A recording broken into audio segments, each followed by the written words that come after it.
dogs as mayors, cats forming gangs, giant green monsters taking over the world, me losing all pride as a wizard and turning into an errand boy, and of course, surpassing all odds and acquiring the power of Deer Knight. This isn't a story about how I became the most powerful wizard or how I saved the world, but it's a story of how I ended up getting sidetracked by unbelievable questlines and learning a powerful spell while I was at it. Welcome to my Wizard101 Lone Wolf story. My journey started with me visiting one of my most favorite worlds. It is so good to be back in Marleybone. And it really was. Welcome to Marleybone, a beautiful take on London's, especially a city called Marylabone's nighttime aesthetic. There's unfortunately a catch though. Some of the citizens are as horrifying as this world is beautiful, and we're about to see that soon. I came here to retrieve the Croconomicon, the powerful book about life and death magic we learned about previously. I met Private Kinchley at the gate, who told me to speak with an artifact curator known as Clancy Pembroke. Just look at the way his eyes move. I'm honestly kind of scared. Clancy mentioned the container that should have the Croconomicon arrived, but nobody was allowed to inspect it unless the mayor allowed them to. I was glad to get out of Clancy's way, so I did as he said and visited Mayor Pimsbury. I have to say, the mayor did a fantastic job as a politician. He mentioned the museum was the best place to keep the Croconomicon safe, did not mention a word about letting me inspect the artifacts, and instead somehow convinced me to help work on solving a gang uprising that was taking over the streets. Hats off to you, Mayor. In order to catch up on the details regarding the gang uprising, I ended up meeting the famous Sherlock Holmes. Oh sorry, Sherlock Bones. In the Sherlock fashion, he showed off his skills as a detective and told me a gang called the O'Learys are behind the chaos on the streets. He then sent me on my way to a Miss Conrail to learn more. By the way, the streets are actually the rooftops of the tall buildings in Marleybone. I was always a huge fan of this detail.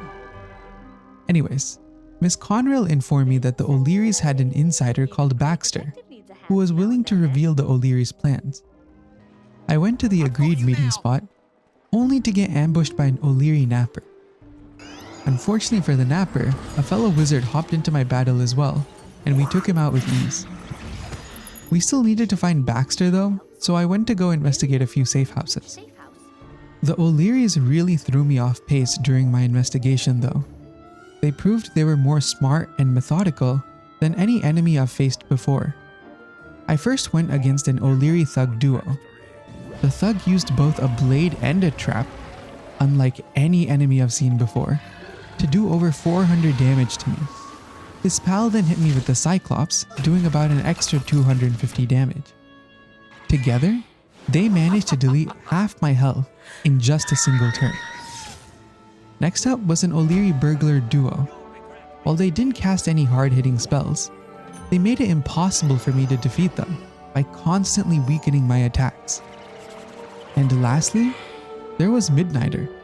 He really just had an edgy name and was of the death type, and I think we're all aware how much I hate death enemies. Having no success in finding Baxter, Miss Conrail told me to go beat the information out of a thug who goes by Willie Martins. In a thug-like fashion, he and his pal did way too much damage too fast, barely letting me scrape by with the healing I got from Vampire. Thankfully, Willie did let me know where the O'Learys were keeping Baxter. Baxter is. They're keeping him at the old Hyde fraternity house, but you'll never have him. It's locked up tight. Ow! I'm being kidnapped! Don't let the metal men take me! We only have this one wizard. We must return with him to our master. Resistance is futile. I can see why he would be so confident in saying that. Look at these robots go.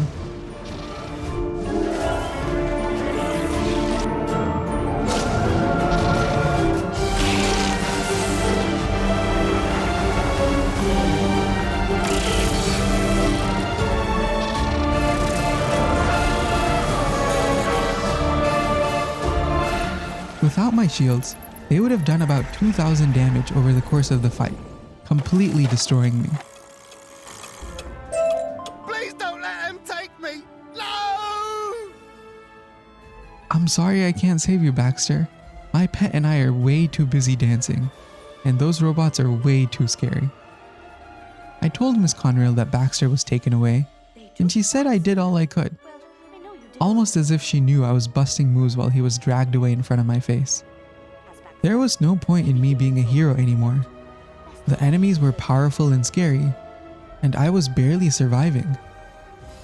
While I'm putting my wand down, there are a lot more side hustles that Marleybone has to offer.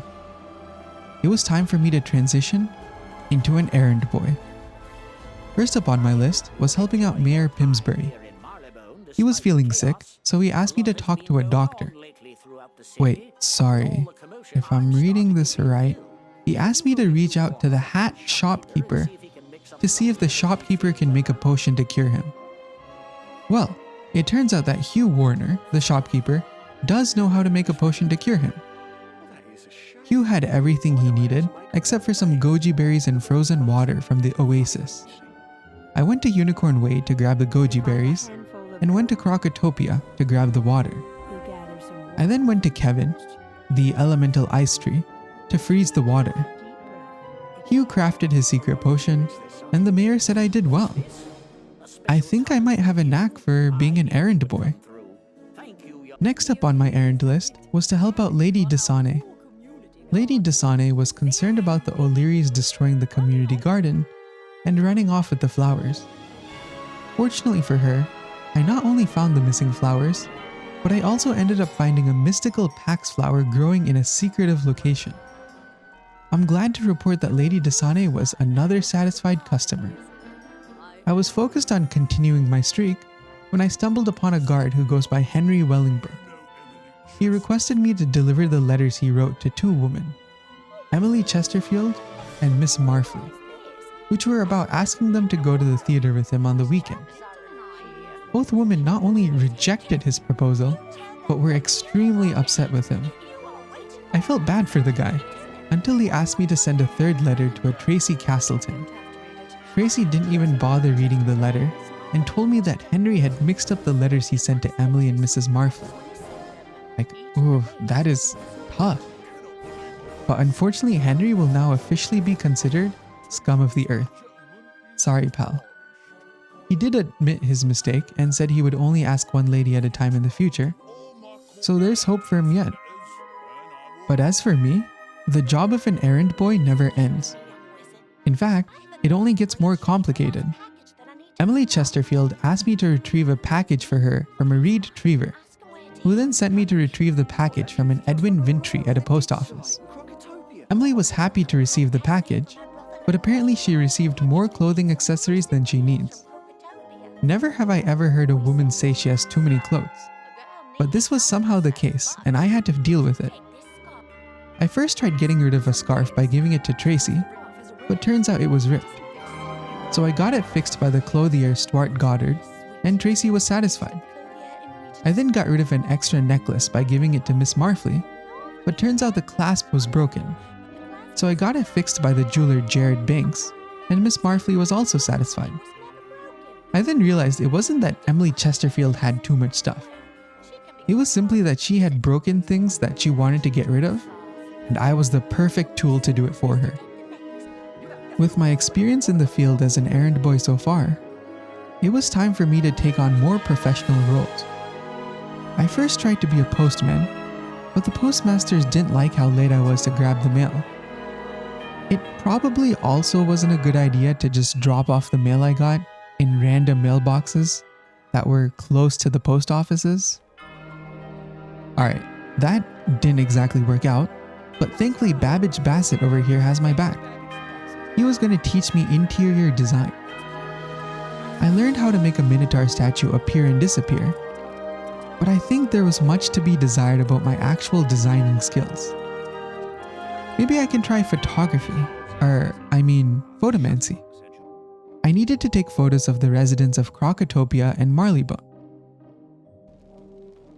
Alright, Alhazred, say cheese. Oh, whoops, They say practice makes perfect, and I clearly needed the practice. But all of these errands really made me miss being the wizard I once was. As in the wizard I was about 5 minutes ago. But I needed a power-up. And to be honest, I've been working towards it this whole time. You see, I wasn't just being an errand boy to pick up a new job. Doing these errands helped my wizard level up from level 23 to level 25. And this was perfect, because I wanted to obtain the Deer Knight Onyx, which is a level 25 gemstone that, when equipped, gives me access to the Deer Knight spell card.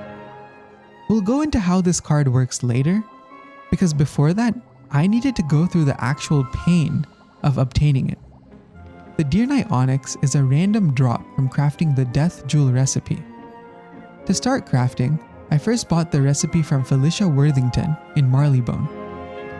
I also needed to purchase a special crafting table for jewels, which I was able to buy from Aubert Quickhammer in the Wizard Central Furniture Store.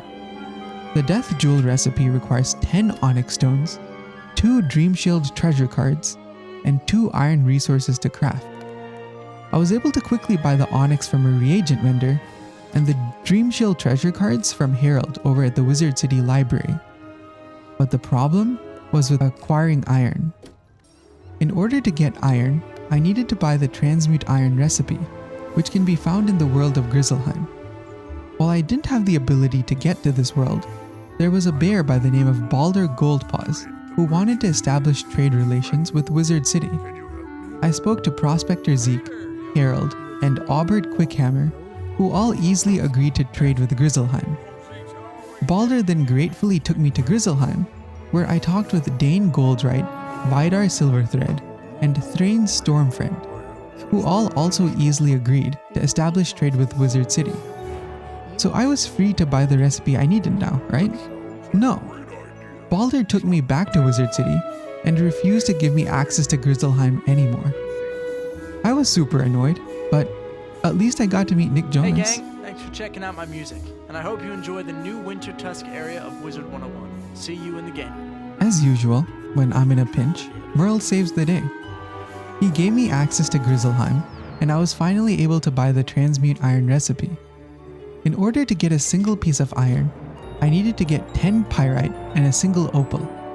Opal is easy to buy from reagent vendors, but I then needed to create pyrite by buying the Transmute Pyrite recipe, which lets me craft a single pyrite from 10 stone and an opal.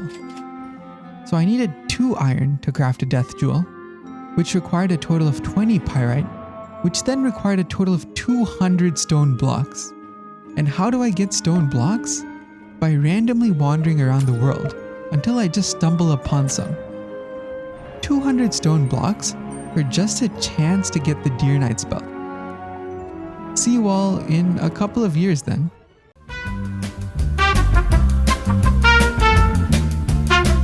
No, there is no way I'm doing that. I don't hate myself that much. Forget everything I just said. I decided to park myself in the bazaar shop until I luckily stumbled across someone selling pyrite and iron. Alright, I finally had the resources to craft a few Death Jewels. But was it enough for me to get lucky and pull the Deer Knight Onyx? I placed down my jewel crafting table in a terribly positioned spot and started. I got a cracked accurate onyx, chipped defense onyx, a cracked defense onyx. But then...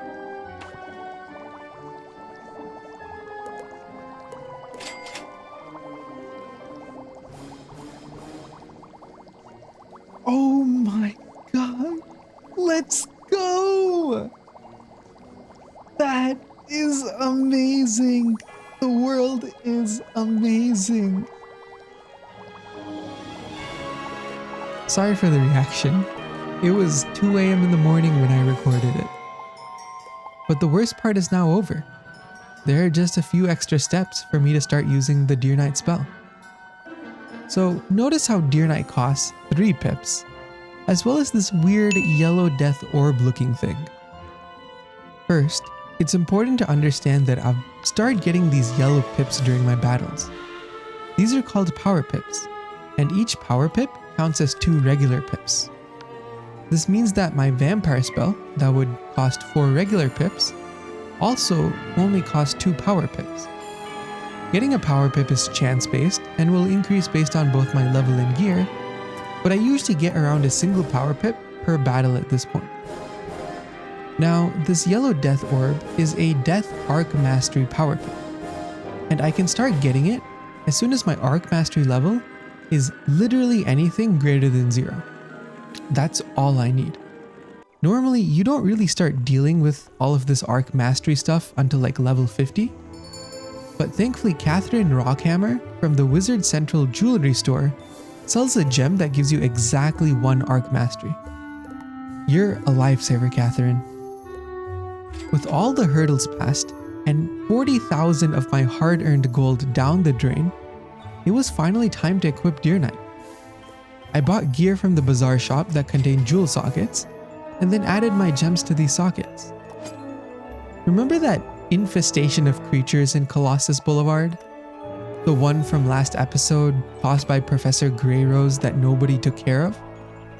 Well, let's go test out Deer Knight while solving that problem.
As some of you may have noticed during the montage, there are huge benefits to using Deer Knight.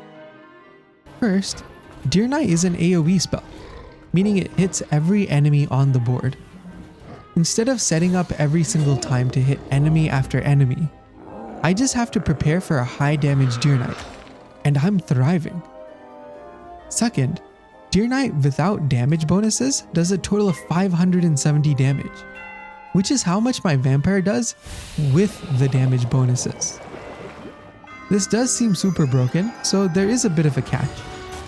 The spell will do half the damage when you cast it, and then will do the remaining half damage over the next 3 turns. It's definitely a price I'm willing to pay though.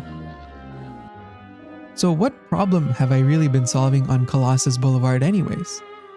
It turns out that Professor Greyrose created an enormous threat that was just casually living next to us the whole time. The Gobbler King.